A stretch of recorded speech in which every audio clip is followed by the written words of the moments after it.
Welcome to Straight Out of the Herf Zone. I am your host, Shirtless Mike, and it is not shirtless weather, so I got to wear a hoodie so I'm not shivering my ass to death while I'm doing the show tonight.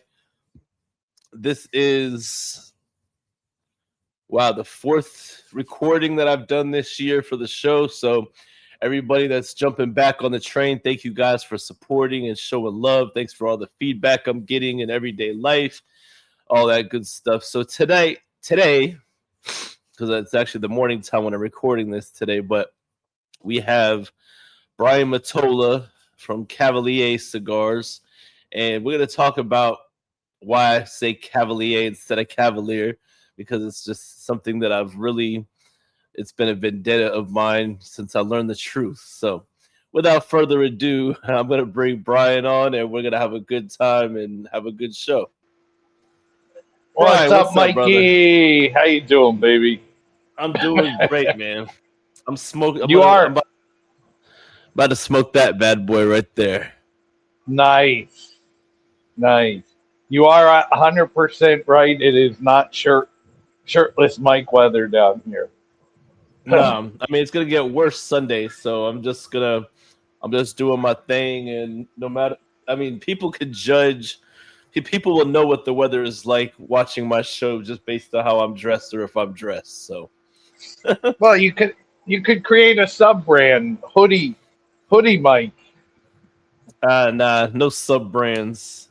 I'm no always sub shirtless, brands? Mike. Even if I'm always shirtless, Mike, regardless. So, okay, you got it.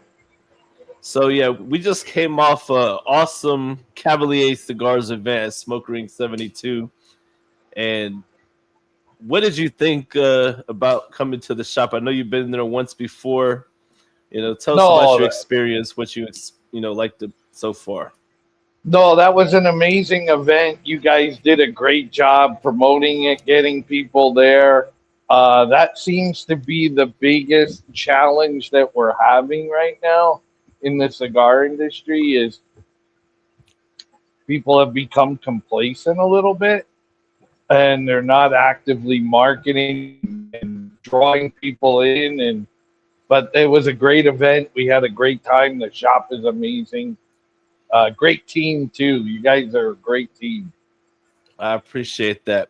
I don't know what it is like if you're trying to have a cigar event, especially people from the company come into your shop.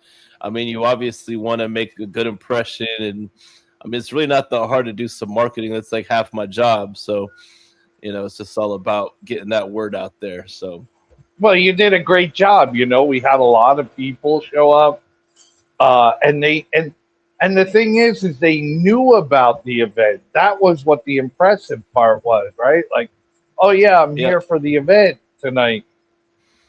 Yes, even during events. Go ahead. Yeah, you go to some shops and people walk in, they walk right by you because they don't know that you're there featuring your brand. And it's like, hey, I didn't know about that. So it's a credit to you guys. And to your point, it takes maybe a half hour, an hour out of your day to just go ahead and promote what you're doing and ensure that there's a level of success too, right? Oh, yeah. And sometimes you're still going to have those people that don't know what the hell is going on, that they're living under a rock. And that's when I catch them when they try to walk by. I'm like, hey, the deals are over here. Yeah. So, well, you always have that, right? I mean, you always have people that do that. But it was a great event. We enjoyed ourselves. And then we came down here to Miami, and it's freezing down here. Yeah, most definitely. I'm sitting outside, and it's like, whoa. So even better, right? Like with the bad weather coming in, the cigar event should be even better because you're not outside smoking. You got to go somewhere. Oh yeah, we had a busy Friday night. Like I literally, for the first 2 hours, I was running. Like all day, all night, I was running. So, people try to stay warm. But yeah, enough about that. We're gonna get into the full interview, get to know you a little bit more. So, tell us a little bit about your early life. We're just gonna go through, different modes or early questions. early life. Like I grew up in New York. Um, early life was I was trying to figure out what I want to be when I grow up, and I'm kind of still doing that, right? Like I have no idea what I want to do in life. But my early life was in New York, and then my brother moved out to the West Coast.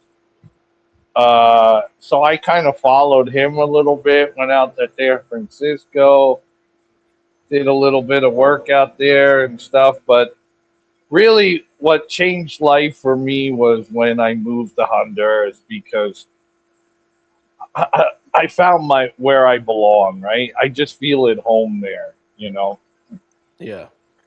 And so that's where I think life changed for me, and that was about 5 years ago. It took me a long time to find it, but when I moved down to Honduras, that's when I realized, okay, this is where I belong. I now have my wife, and I have a 1 year old, well, soon to be 1 year old, and a 5 year old, and just life is good now. Like they were the answer for what I was searching for in my early life. That's what's up. So how did you like get into cigars, like just as a consumer? So my grandfather was a cigar smoker, and which tends to be the case, right? Cigar smoking is like generational. Like, oh, my Yeah. father smoked, my grandfather smoked, or my grandmother, or my aunt, or whoever. Um, so my grandfather smoked cigars, but he was also a chain smoker of unfiltered Lucky Strikes. So he would never get past more than like a quarter inch on a cigar because he had to go back to feed his habit. So as a young man, I think it was around 16 years old, I started picking up his cigars in the ashtrays and smoking them. And he had great taste in cigars, right? Um, and it wasn't until I was about 25, maybe, that I actually had to go buy one. And I was like, God damn, this is an expensive habit, right? I didn't realize I didn't realize that the cigars I was smoking cost that much. But then you know, and then I got sober in life, and I don't I'm very open about it.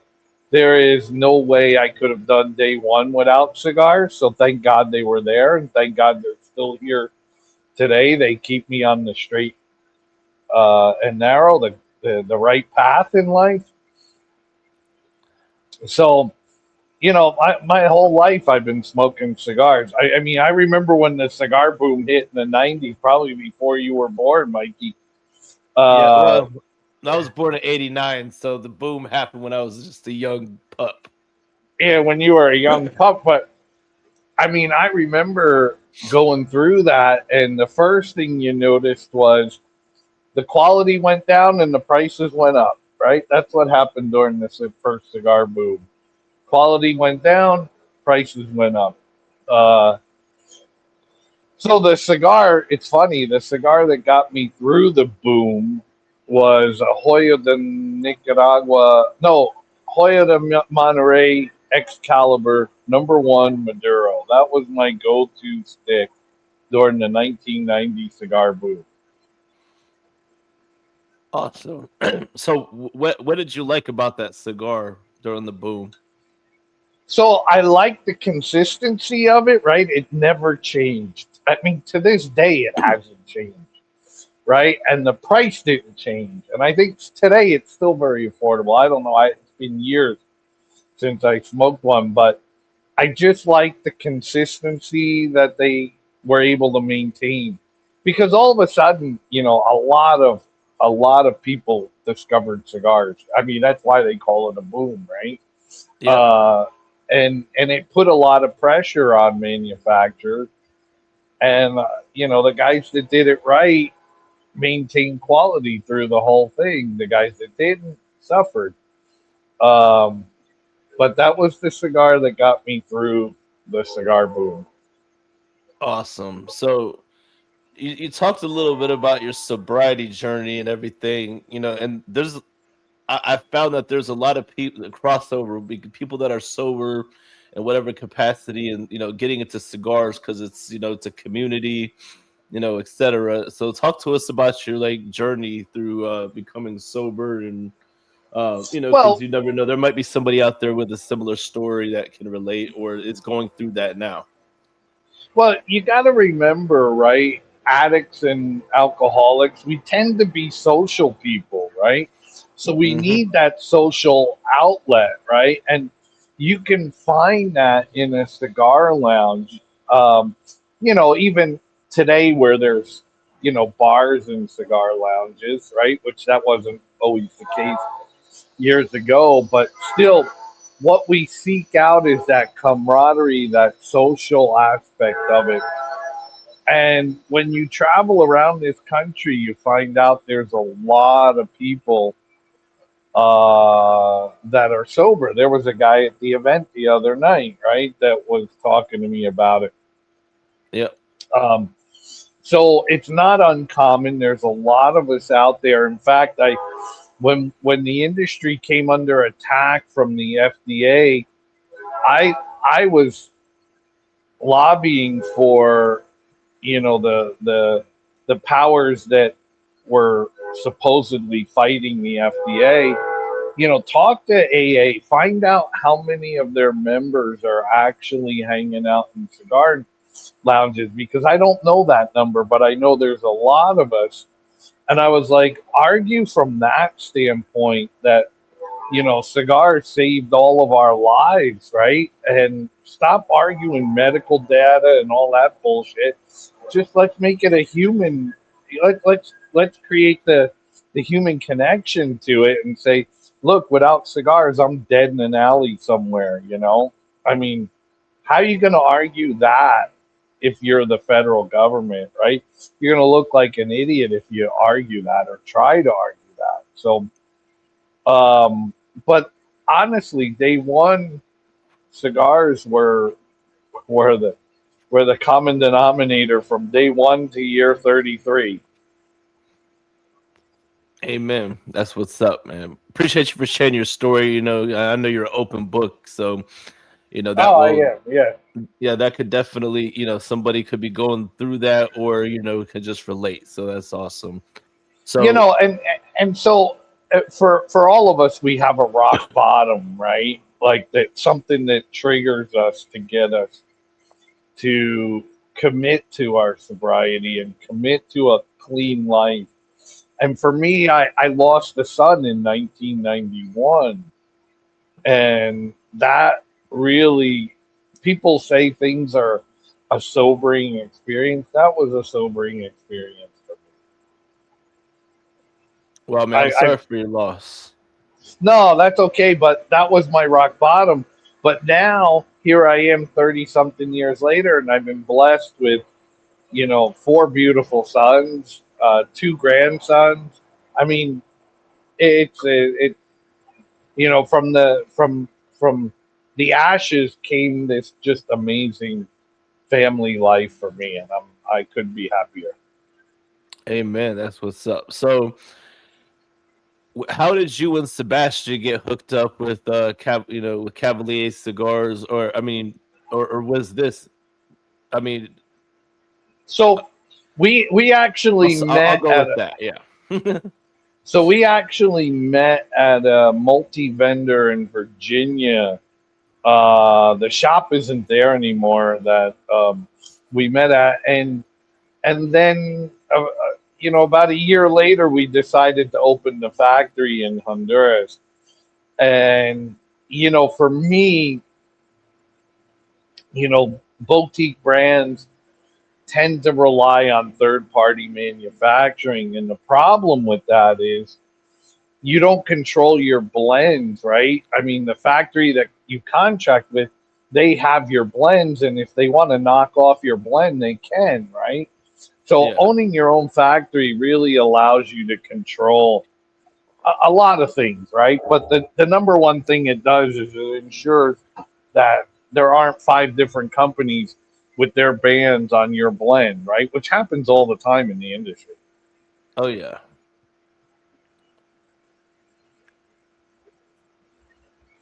And then uh, after the factory, I became involved in the brand. Um, it just made sense, right? We're at the factory together. We might as well work on the brand together, and we're doing great. We sell in 42 countries around the world, including the U.S., and we get to do some cool stuff like Project Broadleaf, the Green Jacket. I'm doing a limited cigar the next weekend for Fox for the Waste Management Golf Tournament. So those are the things that I really enjoy, are those fun projects that we get to do. Yeah. Now, are you involved in blending or anything? Um, no, my factory manager and Sebastian pretty much handle that. My factory manager is amazing, right? He's a Cuban guy from Pinar de Rio. Uh, his name is Raul Garrido, and that's a name people need to start knowing in the cigar industry because the guy has an incredible commitment. Uh, I don't want to use the word because it's so overdone, but he does have a passion for tobacco. I mean, he was born in Pinar de Rio, Cuba, and that's where he needs to. That's where he learned tobacco and worked in the tobacco industry. And we're lucky to have him, right? I mean, the guy, the guy is. I mean, he's really fun. I have blended with him, and he's a lot of fun to work with. Awesome. Hey, you guys source tobacco, right? You guys aren't like farmers or anything. You just got the factory you source from other people. You're right. We do source from other people. Mainly the Placencia family. We have a great partnership with them, and and again, Raul, my factory manager, he's the guy responsible for going out and finding the raw materials that we need, and the guy is just amazing at it. You know, he's a Yeah. genius. He's a genius. I mean, Genius, it genius, takes genius. somebody to know what they're doing because if you get the wrong tobacco, it could have been bad, et cetera, et cetera. Many different factors, and then you're just stuck on tobacco that's not going to be good to use. So, And then once you buy it, you own it, right? Like there's no return policy, right? You can't send it back. yep, this ain't So, Walmart. so yeah, no. So we rely on Raul a lot for maintaining the consistency, the quality, and just the overall production of our cigars. I mean, he's got a hard task above everybody else because of the gold diamond that's on our Yeah. cigars. That really, wreaks havoc on the packaging department. Puts a lot of stress on the packaging department. It adds another 2 or 3 steps in the process. Like you can't just slap a band on our cigars and put them in cello. You have to cut the gold, put the gold on, let it dry, and then it can go in cello. So it slows down the packaging process tremendously. Yes, most definitely. Like, so the gold diamond that's on every single cigar, like, what was the initial idea behind that? Because, like, if somebody doesn't even know the name of the brand, they're like, all you got to say is the gold diamond cigar. Oh, yeah, yeah, yeah, I know what you're talking about. No, that was really a bright point of in the company when they moved the gold diamond from the boxes to on the cigar. Early on, if you saw the boxes, they were hideous, and they had gold diamonds all over them. And then it was actually Sebastian's wife who had the idea to put the gold on the cigars, and it's a great brand identifier. It's just really complicated to get it on the cigars right. And it's one of the reasons why we had to open our own factory, because third party manufacturers prior to our factory, the gold diamonds were all messed up. It was, you know, like, why, if you're not going to do something right, don't do it at all, right? That's Yeah. my philosophy. And they weren't being done right. And then our factory allowed us. And if you look at the box, they're lined up perfect, right? And that doesn't just happen. That's Raul's commitment to the quality to make sure they all are aesthetically perfect. Most definitely, and it shows. So the gold is made out of like a food grade. I So forget it's what you food call it. grade. It's food grade 24 karat gold. Like, you can eat it. It's the same gold that they put on pastries and steaks and in soup and all that. And I would imagine it's the same gold that's in Goldschlager. I don't know. I'm not a drinker, so I don't know. But I would imagine it's the same stuff. Okay, yeah, because I'm telling people you can smoke through it, and obviously it's safe if you could smoke through it. So Yeah, no, you can smoke through it. You do have to take the paper band off, right? Um, but a lot of people try to peel the gold off at first, and that's partially our fault for our messaging, and partially the retailer's fault for not reinforcing it at the point of sale. Hey, that's 24 karat gold on there. You can sell. You can smoke right through it, right? Because yeah, I've had people try to peel it off, and it doesn't work. yeah, I've never personally heard any stories of that, but but then again, I'm a retailer that I'll explain that to people. Like, yeah, it's just like the Leaf by Oscar, you can smoke through the band. It's cool. Yeah, no, see, and that's cool too, right? Um, I like that concept as well, because the one thing I hate is taking cigar bands off. I usually take them off before my cigar is lit. I know you're not supposed to do that. Everybody says you got to let it warm up, otherwise you run the risk of tearing the wrapper. But I don't like screwing with my band with an ash, because I wear black and I get it all over me. Yeah, I mean sometimes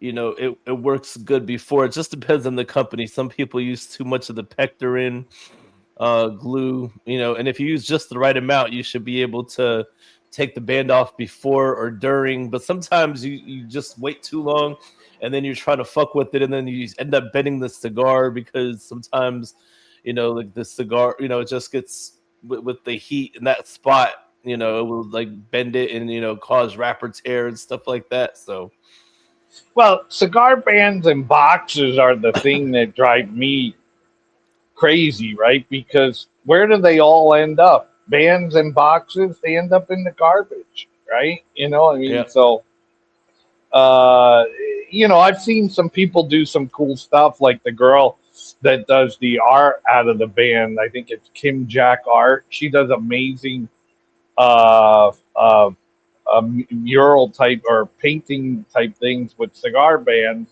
and they're beautiful. I've seen that. I've seen some tables, but for the most part, bands and boxes go in the garbage, and it's like, we spent $12 on a box, and it's essentially garbage, right? yeah, people use it for firewood, and I Yeah, mean, fire. it is cool that they use it for arts and crafts too, because we sell our empty boxes and people come in and use them for arts and crafts, or people like to do reloads, on ammo and stuff like that. So I mean, it's an all-in-one storage solution when they're empty. So Yeah, no, and I appreciate that, as opposed to it ending up in the garbage, right? yeah, most definitely. So let's talk. The whole team from Cavalier, you guys all are pretty much in Honduras. Um, what's that like? Just on a daily basis. I know you come back to the states to travel and do events and stuff like that, but tell us about your experience in Honduras. Some of the differences. because George has told me a lot about Honduras and some of the differences, what he appreciates, and so on and so forth. But I like to hear from your perspective as well. So the thing about Honduras, right, is the problem with Honduras is it's like everywhere else where only the bad news leaves the country, right? You don't hear any of the good news in Honduras. And I tell people this example all the time. Like if a grandmother takes her kids to church on a Sunday, takes them out to buy ice cream, and then they go home, you'll never hear about it. But if she takes them to church, buys them ice cream, and then chops their heads off, it's going to be on the news, right? Yeah. So the only thing you hear out of Honduras here in the United States is bad news. Um, for example, my mother, she'll tell me every time I tell her I'm going back to Honduras, she'll tell me, be careful, it's very dangerous there. And I say, well, have you ever been? She said, no. Well, how do you know it's dangerous then? Well, because that's what the news tells you. So Honduras, and I've told this to government officials, we need to rebrand Honduras. If Honduras was a company or Las Vegas rebrands itself every 5 to 7 years. Um, Honduras needs to rebrand itself, and we need to get the image of the country out there that it is not this war zone where you go. Like I've had people actually think they were going to get kidnapped, their organs were going to get a harvest, uh, you know, a whole host of things. And then they come down and they see this beautiful, lush green, mountainous country where the people are the nicest they can be, right? Like I walk a lot down there. I don't have a car. I walk and I take taxis. But when I walk, a 10-minute walk turns into a 30-minute walk because everybody will stop and say hello to you along the way. That doesn't happen. I mean, here in Miami, I said good morning to a guy at breakfast this morning, and he didn't even look at me. Now in Honduras, if you're eating and somebody walks by, they'll tell you enjoy your meal. That doesn't happen here in the U.S. Yeah. Right? So the people down there. So the number one thing that you learn from Honduran people is you don't need anything to be happy, because these people are relatively poor for the most part, but they're happy. And so what you learn over time being there, if you have a brain, if you don't, you completely miss it. But if you have a brain and a heart, you're going to realize that these people don't have a lot, but are genuinely happy and enjoy and love life and their family. See, they're very family oriented, which is really cool. Like in my house right now, I had my wife's niece, but she just moved back home. But I have her nephew, his wife, and their 2-year-old daughter living in my house. That's not uncommon down there. They're very, very, very warm people, amazing.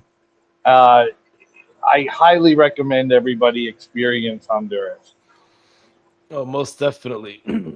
So, I mean, housing is pretty cheap down there, right? Because I know George keeps telling me he'd be like, it's cheap, but then if you're a gringo, they overcharge you. But even by U.S. standards, it's still cheap. Yeah, no, there is gringo pricing. That's a real thing, right? Like when my wife and I need to buy something, not food or stuff like that, but like if we need to buy a bed or a couch or television or whatever, she has to go into the store first, ask the price, um, get the price, and then come out and I buy it. Because if I go in as a gringo, the price will go up, right? So it's Yeah. a real thing. But then you mentioned George. George is our sales rep in Florida and Puerto Rico, and he's my most valuable asset in these markets because he's there working, visiting shops, meeting people. He's a representative. He's the face of our brand in Florida and Puerto Rico. And George is part of a program where we hired three salespeople in total. They all live in Honduras and they travel to the U.S. and work, but then they go home to their country. And I think giving those people that opportunity is pretty amazing. Oh yeah, and it's been cool getting to know George, over the time. Like literally, like that guy, he knows how to hustle, he knows how to sell, and it took him a while because my boss Lou, he's kind of a hard nut to crack, but he definitely did. And then look, we got that a great partnership with Cavalier cigars, and you guys are doing great at our shop. And George, I've not only hung out with him at my shop, but I've ran into him at other shops whenever I travel a little bit. So awesome And guy. George worked really, really hard, right? And you know, the amazing thing about hiring people out of Honduras is it gives an authenticity to the sales position because tobacco is part of their culture, right? Like, I mean, they grew up, 25 minutes from tobacco fields. And the other thing it gave us is they speak multiple languages. Like George speaks three languages. His brother speaks three as well, and Yep. the other guy speaks two. So you're guaranteed minimum of two languages. And in the case of George and Jack, we get the third language. So George speaks English, Spanish, and Arabic, and actually English is his third language. Yeah, most definitely. Every time I see him, I'm like, hey, Habibi. Yeah, That's how I know he's yeah, part no, Arabic. and he's just a great guy, and he has an incredible work ethic. And when he goes into places, people want to talk to him about Honduras, about their country, and knowing where the product comes from. The problem with the cigar industry is the majority of the salespeople never been in the country where their products are produced, where these guys grew up there, right? So it Yeah. makes a huge difference. I think what makes the difference between Cavalier cigars and like other small boutique brands, because like other brands that are, a lot of these people they'll be based out of the U.S., but they don't even really travel to wherever the factory is. But you actually live in the country where the factory, you guys own the factory, and you guys are involved in like every aspect of producing the brand. Are you guys totally vertically integrated? I know you don't grow your own tobacco, but or do you like for boxes and bands? Do you use the third parties? Well, we use a third party for that. Box Factory is a huge commitment, right? The factory was a big enough commitment for us to make. I mean, that's not to say somewhere down in the future we won't get into that. Um, but for the most part, right now, we just have the factory and the brand. Um, Eventually we'll expand from there. But again, it's really it's unique for a boutique brand to have its own factory. There's only a handful of us that do. The Yep. majority of boutique brands rely on a third party manufacturer, and there's nothing wrong with that. It's just that when somebody comes in and says, "Hey, I like that white series from Cavalier. Can you reproduce it?" Well, they can't because they don't know the blend. I mean, they can pull it apart and figure it out, I'm sure, but they don't have the exact blend at their disposal. So, our white series, our black, our USA, all that will never be recreated and somebody else's band put on it.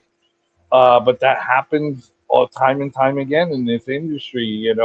People come in and say, "Hey, I like brand XYZ. You guys make it. Can you make me some?" And they go, "You got 20 grand in your pocket? Sure, we'll make it for you." I mean, that's the conversation, right?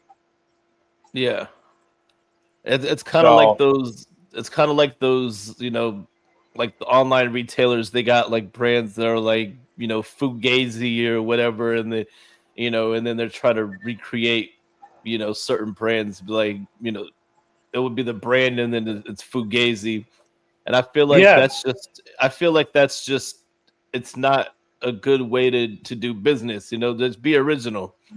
Yeah, I just understand people are looking for deals or whatever, but there's plenty of brands out there that offer an affordable option that's totally original concept, as far as branding and blends and everything. So, I just feel like yeah, it's an just insult to the hardworking people in the industry. it's it's yeah. To your point, if you own a brand and you've never been in the country in which they're made, you're not a brand owner. You're just slapping you're a marketing company at that point, right? You're not a cigar company. Cigar companies are the guys that really go down to the factory, put their blends together. I mean, that's the one thing. We won't make samples for people and send them to them uh, for their brand, right? Like Jeremy McDonald at Wildfire, he came down to my factory a half a dozen times, made his cigars there, blended his own cigars. He just used our rollers to roll them, and that's the way it should be. Um, and I have huge respect for guys that do that. The guys that don't, I mean, hey, if you can get away with it, great. But what are we doing here in this industry, right? Yeah. How many rollers do you guys have at your factory? We have 22 pairs, so that's 44 people. That's all we have room for. I mean, we converted an old house into a factory, so we don't have room to do, 10 million, 20 million cigars a year. I mean, we're pretty much at capacity right now. We have a little room to grow, but we have limitations based on the size of the factory too. Yeah. About how many cigars do y'all produce a year? 1.5 million, I think. Okay, so that's not too bad. It's not too bad, but right down the street, we have companies that make 25, 30, 40, 50, 60 million cigars a year. I mean, will we get there eventually? I mean, these companies have been around for 100 plus years. I mean, we're in year number 5, so they got a little bit of a head start on it. I mean, Oh yeah. I won't ever see that, right? But hopefully someday we get there. I mean, when you're talking a million, that's across all of the SKUs. So I mean, that's still. I mean, obviously it's boutique, so that's good. It's however many each SKU, equaling out to like 1.5 million. So I mean, that's still pretty impressive for a small company. Yeah, well, and the thing is I hate the word boutique, right? I just don't think it represents what we do. A few years back, I was trying to figure out another word, but I just couldn't. But the bottom line is what for me, what defines a boutique brand is how nerdy you are about tobacco, right? Like, so typically for us, a cigar or a line or a limited release will get built around one tobacco, right? Like we'll find this tobacco and we'll go, oh man, we got to build a cigar around it. To me, that's boutique mentality, right? Yeah. um as opposed to the other mentality of designing the marketing plan, knowing the demographic that we're targeting, designing the box, designing the band, designing all the social media posts, and then going, oh shit, we got to put something in that box, right? We got to make a cigar. So I think if you're tobacco forward, no matter what size you are, you can consider yourself boutique as long as tobacco is what drives you and not your P&L, right? hmm Now I heard you talking at the event to somebody just to he was asking about how you pick tobacco and everything. You were explaining the difference, how like in Florida they do like the whole stock, they cut the whole stock off, but you guys, in Honduras, when they're picking tobacco, they do it part by part. Could you talk about the whole process of the picking tobacco? um, like you were explaining to the guy, because I feel like, other people would want to hear that explained like more on a mass scale, when they watch this. Well, I think people need to. If you smoke cigars, it's a great idea to go down and see the factory and the farming, because when you see how really raw this industry is, right? Like I take groups down to our factory, and when they come down, the first thing they're impressed with is Honduras, right? Oh my God, it's like beautiful, right? It's not murdery and rapey like everybody says it is. So the first thing they do is they get a new opinion of Honduras. The second thing that happens is they get a newfound appreciation for the cigars that they smoke, because they see what goes into it. And, they say 300 hands touch the tobacco in a cigar before it gets to you. It's really true, right? And once you see that process and you see how raw it is, and you see the most technologically advanced thing we have is the Drawmaster machine, you get a whole new respect for the manufacturing side of the product that you're consuming. And if you get one that's a little bit rolled a little bit off and it doesn't burn quite right, if you haven't been to a factory, it'll upset you. If you've been to a factory, you go, I'm surprised more cigars aren't fucked up, for lack of a better word. Yeah. Because it's a totally handmade process, dictated by Mother Nature. And in the field, they pick it leaf by leaf, right? I mean, it's just incredible what these people do on a daily basis. I mean, even at my factory, for example, I have girls that they wake up in the morning until they go home at night. They cut fucking gold diamonds, right? I mean, bro, I don't think I would do that every day. Yeah, But it's these very people, repetitive. it's very repetitive, and but these people love and they're passionate about their job, and they want to work. Mikey, when we opened the factory, we used to open at 7 o'clock, and then the factory manager called us up and said, "Well, the people are sitting out here from 6:30. Can we open earlier?" Yeah, we can open earlier, and then they were there earlier and earlier because they want to come in. They want to get their work done. They take pride in their work. Where here in the States, if you can get somebody to show up, a half hour late, you've won. But there, those people, they want to do their jobs, and they want to earn the money.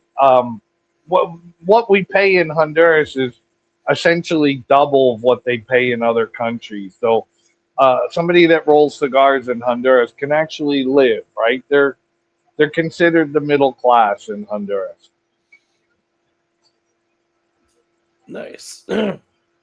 That's awesome to hear that that should because I mean in countries that produce cigars, that's definitely the case for most places. You could do this for a living, or you could roll cigars and actually be able to live.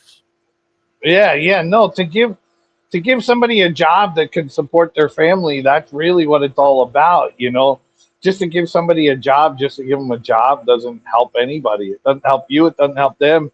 And the first opportunity they get to get a better paid job, they're going to leave you.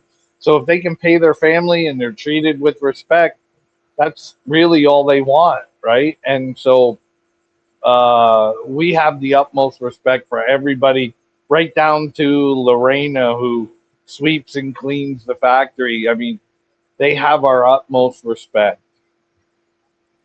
Absolutely. Now, you guys working on anything for PCA this year? We are.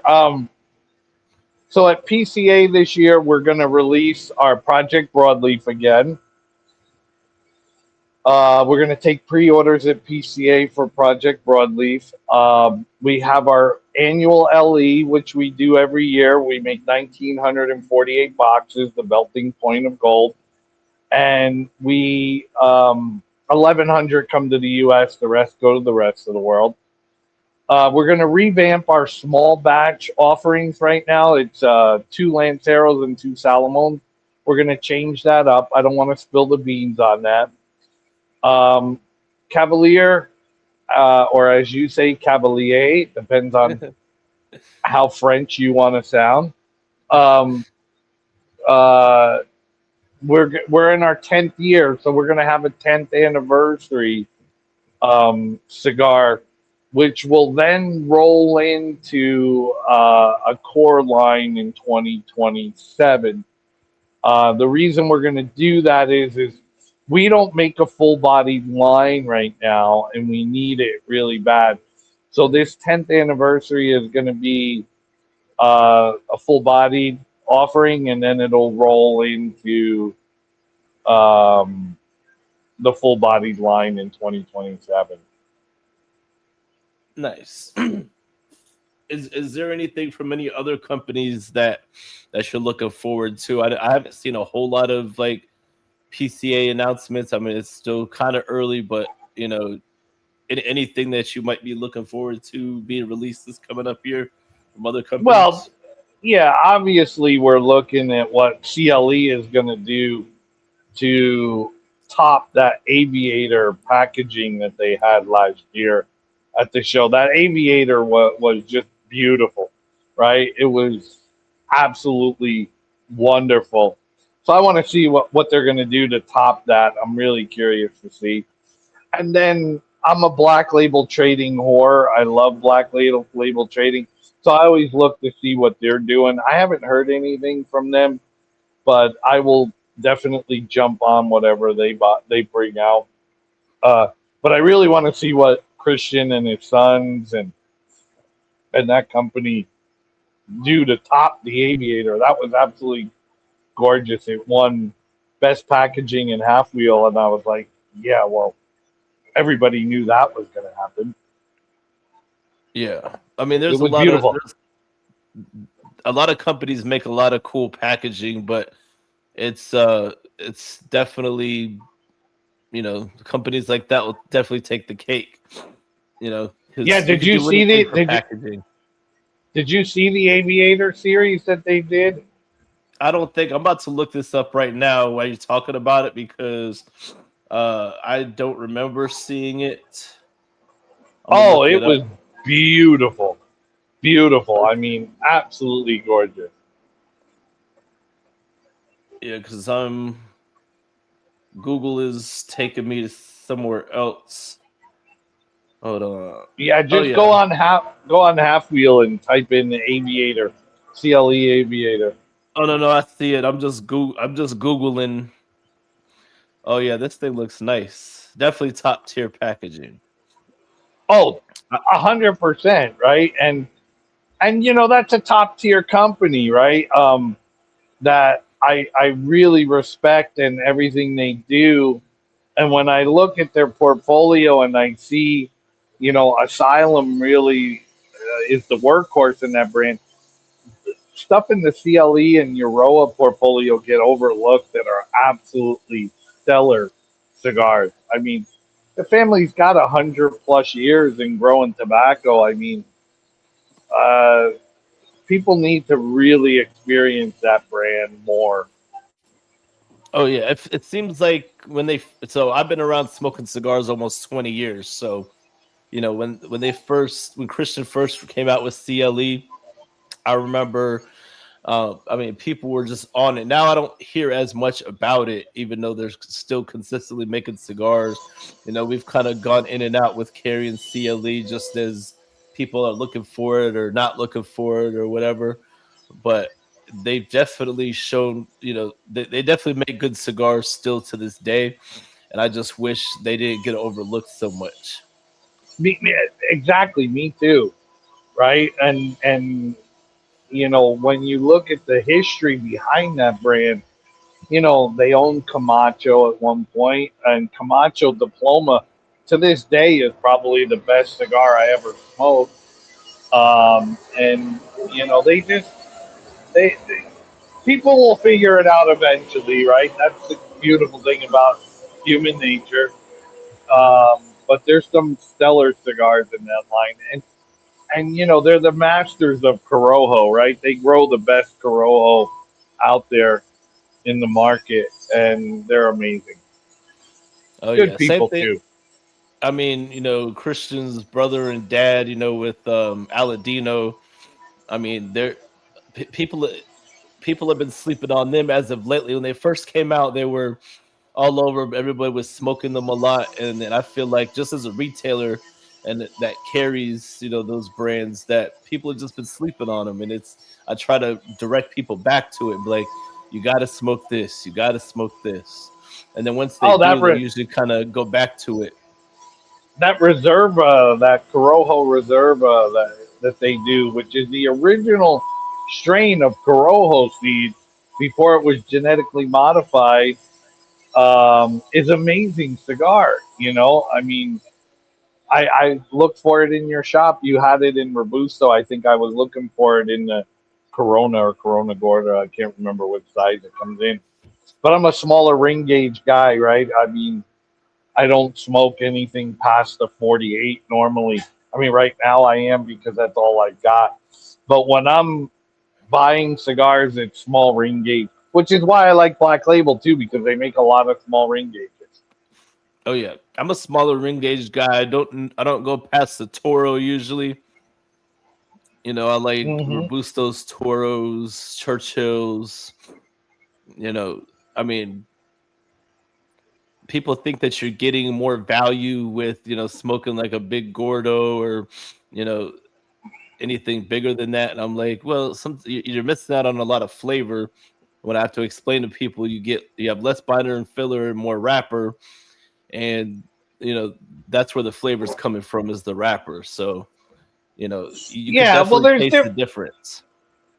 there's different philosophies on blending. Some people like the binder to be neutral. Some people like the wrapper to be neutral.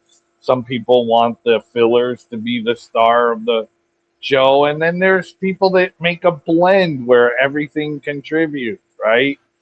Um, and in the smaller ring gauges, you can appreciate what the wrapper is adding, what the binder is adding, what the fillers are adding. When you go to a 60, a 70, an 80, or whatever, it's all filler leaf, right? I mean, it's just to make a cigar fatter, you put in more filler, right? There's still only one wrapper leaf. There's still only one binder leaf. Sometimes you can have two wrapper leaves in a barber pole, or you can put two binders. But for the most part, all you're getting is more filler leaf, and filler tobacco is the cheapest tobacco you can buy. Yep, most So definitely. I'm a Lancero guy. I love Lanceros. I love Corona. I love Corona Gorda. I love a Lonsdale. Lonsdale for me is the perfect size cigar, but nobody smokes it. Yep, Right now it's Robusto, Toro, Gordo is the three that people don't even smoke Churchills anymore. yep. I smoke Churchills because I'm always in a situation where it doesn't matter. I always have the time. I work in a shop. I can smoke all day. I don't really care about what size I smoke. So if I'm gonna smoke something, might as well go big, long, because I got the time. And I smoke in my Yeah. car. I smoke in my garage. So Well, I asked some young guys. I don't know. Do you know the Smoking with the Garcia brothers, the twins? uh. Oh, okay. So they're out of Seattle area. Two twin brothers, great guys. I asked them one time, "Do you guys smoke Churchills?" And they said no. I said, "Why?" They said to me, "We'd rather smoke two different Robustos than one Churchill." And that kind of made sense to me, right? They want to experience two cigars in the same amount of time they would one, which makes total sense to me. And that could be probably the reason why we don't see Churchills or double Coronas, or I mean, we made an A in the Project Broadleaf and got a 92 in Cigar Aficionado. Um, but that's a size that a lot of people don't smoke. That's 9.25 by 47. And for me, that's a great size. Yeah, I definitely. I'm a Lancero guy myself. I love Lanceros. I don't smoke enough of them, but whenever I smoke them, it's like I completely enjoy the experience.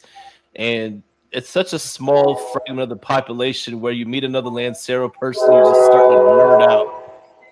Yeah, yeah. I mean, You know, the one thing that pissed me off was I used to cut Lanceros in half and share them with my lawyer.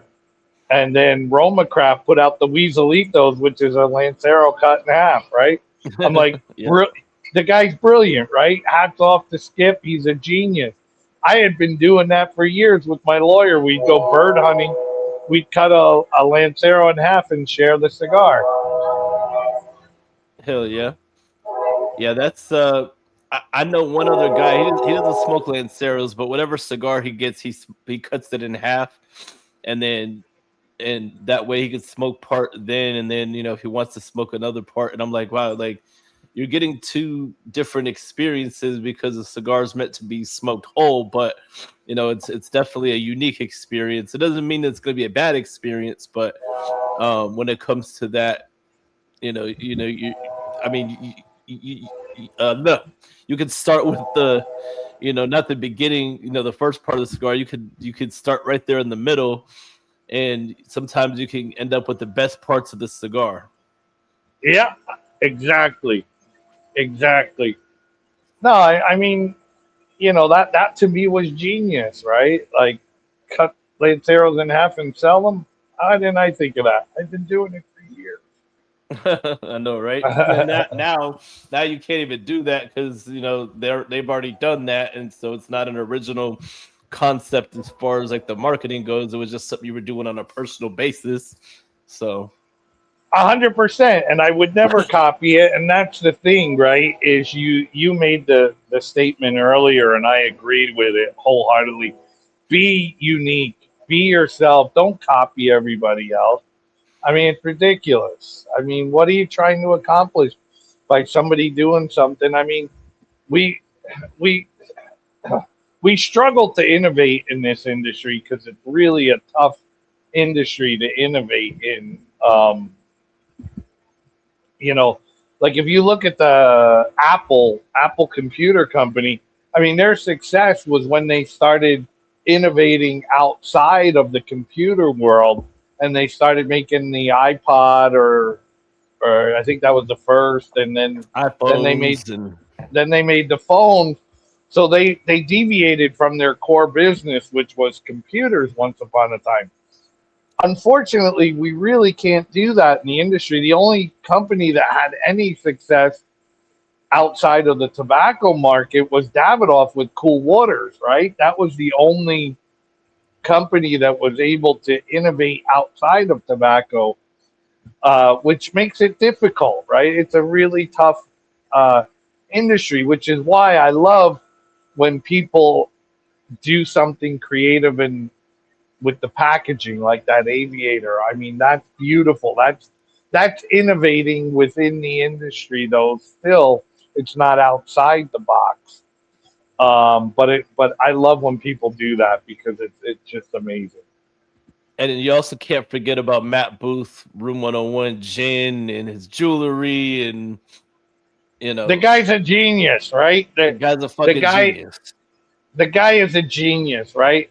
And you know that purchase of his company probably was the best acquisition of a cigar company ever, and that's kudos to Matt, right? Because he stayed with it, he worked it, and he made it successful. Most brands get bought and they die, right? They die. His brand thrived, and that's a tribute to him and the team over at STG. That's the first acquisition of a company that I've seen that went right. That just worked, right?